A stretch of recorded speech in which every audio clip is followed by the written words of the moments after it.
Sir देखिए, हम सचेत कर सकते हैं कि कैंसर को अर्ली स्टेज में पकड़ लें। कैंसर होगा कि नहीं होगा वो किस्मत की बात है। अगर कैंसर है तो उसको अर्ली स्टेज पे पकड़ के टाइमली इलाज कराएं। जहां तक ट्रांसप्लांट की बात है, उसके अंदर हमें कुछ जेनेटिक टेस्ट, साइकोलॉजिकल टेस्ट करने पड़ते हैं कि वो बीमारी हाई रिस्क में है, लो रिस्क में कि इंटरमीडिएट रिस्क में। वो रिस्क स्ट्रैटिफिकेशन से डिसाइड होगा कि ट्रांसप्लांट की जरूरत है या नहीं है।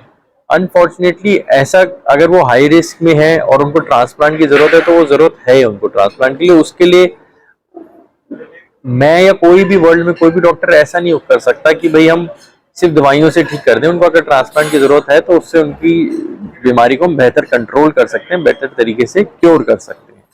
लाइफस्टाइल सर आज सबका बहुत ही ज्यादा बेढंगा हो रखा है। जंक फूड, बर्गर, चिप्स जो पाम ऑयल में बनते हैं, और वैसे भी अगर हम देखें, हम आसपास आजकल इतना ज्यादा पेस्टिसाइड और कीटनाशक दवाइयों का यूज, अडल्ट्रेटेड पानी, अडल्ट्रेटेड हवा, अडल्ट्रेटेड खाना, इन सब की वजह से दिक्कत है। एज ए सिटीजन हम अपना ख्याल ये रख सकते हैं, हम रेगुलर एक्सरसाइज करें, जहां तक पॉसिबल है हरी सब्जियां, फल, फ्रूट, पौष्टिक आहार लें और अपना रेगुलर चेकअप कराएं। बच्चों के अंदर बोन मैरो ट्रांसप्लांट, मान लीजिए आज अगर 100 मरीज हमने ब्लड कैंसर के देखे तो हो सकता है कि 30 बच्चों को बोन मैरो ट्रांसप्लांट की जरूरत पड़े। सब ट्रांसप्लांट के बाद रोगी कितने दिनों बाद पूर्णतः अपने आप को स्वस्थ महसूस करता है? ऑटोलोगस ट्रांसप्लांट के अंदर 1 से 1.5 महीने में, और एलोजेनिक ट्रांसप्लांट के अंदर अराउंड 3 से 6 महीने लग जाते हैं।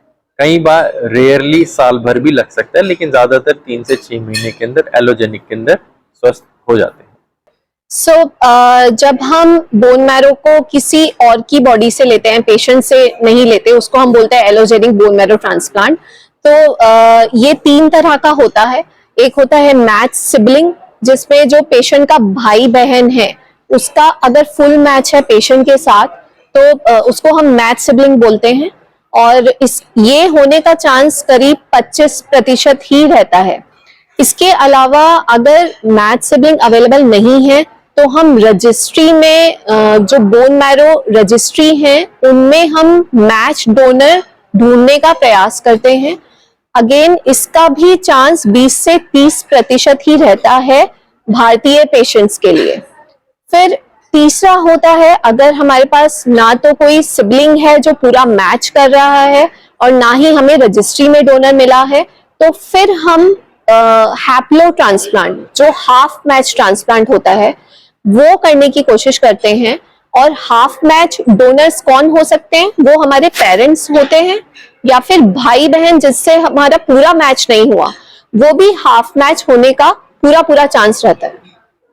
मैडम, ट्रांसप्लांट के बाद रोगी कितने दिनों बाद अपने आप को पूर्णतः स्वस्थ महसूस करता है? बोन मैरो ट्रांसप्लांट एक बहुत ही इंटेंसिव प्रोसीजर है। उसमें हमें हाई डोज में कीमोथेरेपी देनी पड़ती है डिजीज्ड बोन मैरो को खत्म करने के लिए। इसीलिए पेशेंट को लगभग 1 महीना तक एडमिटेड रहना पड़ता है एक specialised bone marrow transplant unit में, जिसमें इन्फेक्शन होने के चांसेस बहुत कम रहते हैं। उसके ऐसा करने के लिए हमें एक स्पेशल फिल्टर, जिसको हम हेपा फिल्टर बोलते हैं, वो लगाना पड़ता है बोन मैरो ट्रांसप्लांट यूनिट में, और वेंटिलेशन को पॉजिटिव प्रेशर करना पड़ता है। लगभग 1 महीना पेशेंट एडमिटेड रहता है। शुरू के 8-10 दिन तक उसको कीमोथेरेपी चलती है। अगले करीब 2 से 3 हफ्ते में जो हेल्दी बोन मैरो है वो काम करना शुरू करती है। उसके बाद हम पेशेंट को डिस्चार्ज करते हैं जब उसके ब्लड काउंट्स बिल्कुल नॉर्मल से होने लगते हैं। तभी भी लेकिन पेशेंट में थोड़ी सी वीकनेस रहती है जिस वक्त हम उसको डिस्चार्ज करते हैं। उसके बाद पेशेंट को हफ्ते में हम फॉलो अप में बुलाते हैं, ये बहुत जरूरी है। क्लिनिकल चेकअप करते हैं, ब्लड का टेस्ट होता है, ये देखने के लिए कि सब कुछ ठीक चल रहा है, बोन मैरो ट्रांसप्लांट की कोई कॉम्प्लिकेशंस उसमें उभर कर नहीं आ रही हैं। जो दवाइयां होती हैं बोन मैरो ट्रांसप्लांट के बाद, वो भी काफी लंबा टाइम तक हमें चलानी पड़ती है। कुछ केसेस में 3 महीने तक, कुछ केसेस में 6 महीने तक, कुछ केसेस में 1 साल तक भी हमें इम्यूनो सप्रेशन देना पड़ता है, जिससे कि जो बाहर से हमने स्टेम सेल्स दिए हैं पेशेंट को, वो पेशेंट की बॉडी के अगेंस्ट रिएक्ट ना करे। सो पेशेंट लगभग अपने आप को स्वस्थ महसूस करने लगता है जब हम उसको डिस्चार्ज करते हैं, लेकिन थोड़ी वीकनेस रहती है जो टाइम के चलते 1-2 महीने में भर जाती है। मैडम बोन मैरो की जरूरत को कैसे महसूस करें कि कैसे लगे कि आप हमें ऑपरेट होने की जरूरत है या ट्रांसप्लांट की?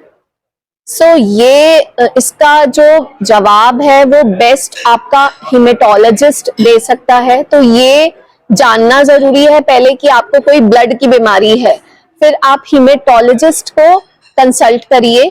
अगर आपको ब्लड की बीमारी है तो आपको हिमेटोलॉजिस्ट के पास जाना है, सबसे पहले आपको ये पता होना है।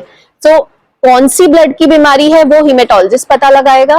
कुछ ब्लड के डिसऑर्डर्स में दवाइयों से काम चल जाता है, लेकिन कुछ बीमारियां होती है जिनमें बोन मैरो ट्रांसप्लांट की आवश्यकता होती है, वो आपका हिमेटोलॉजिस्ट ही आपको बता पाएगा। ये आप खुद से जज नहीं कर पाओगे। सो आपका बेस्ट गाइड होगा आपका हिमेटोलॉजिस्ट। अडल्ट में यूजुअली खून से जुड़ी हुई बीमारियों में हम कैंसर या नॉन कैंसर दोनों देखते हैं, और हर एज ग्रुप में अलग अलग किस्म की बीमारियां होती है।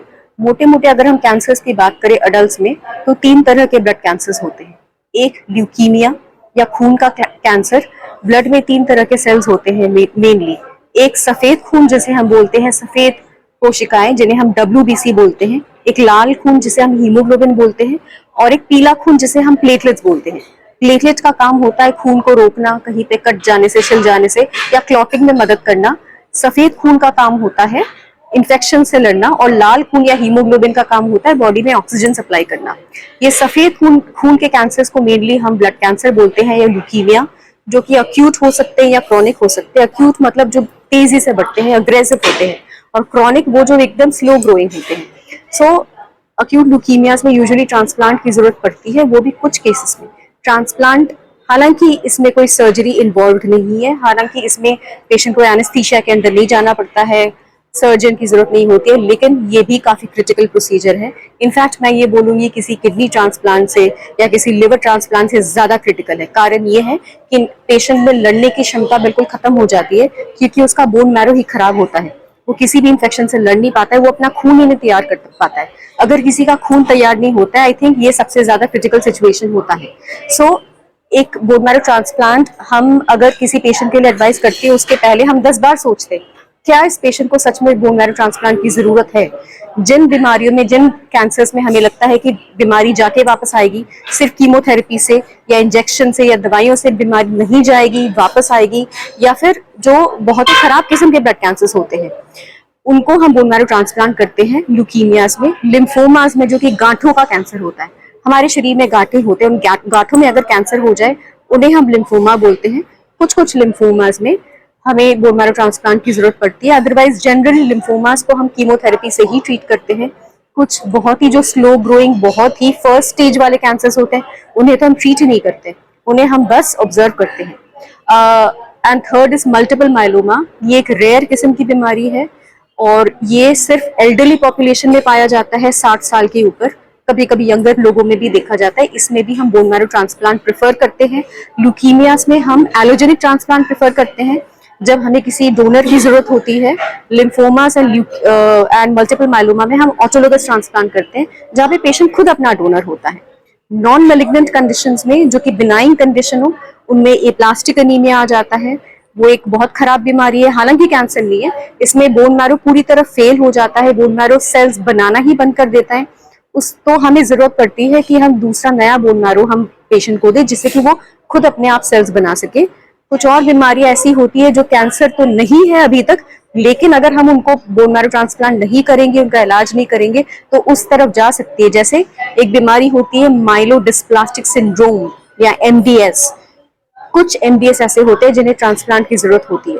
प्लस कुछ और खून की बीमारियां हैं जो नॉन कैंसरस है, जैसे थैलेसीमिया है, सिकल सेल डिजीज है, या कुछ और बीमारियां जो इम्यून सिस्टम से रिलेटेड है, इनमें भी ट्रांसप्लांट की जरूरत होती है।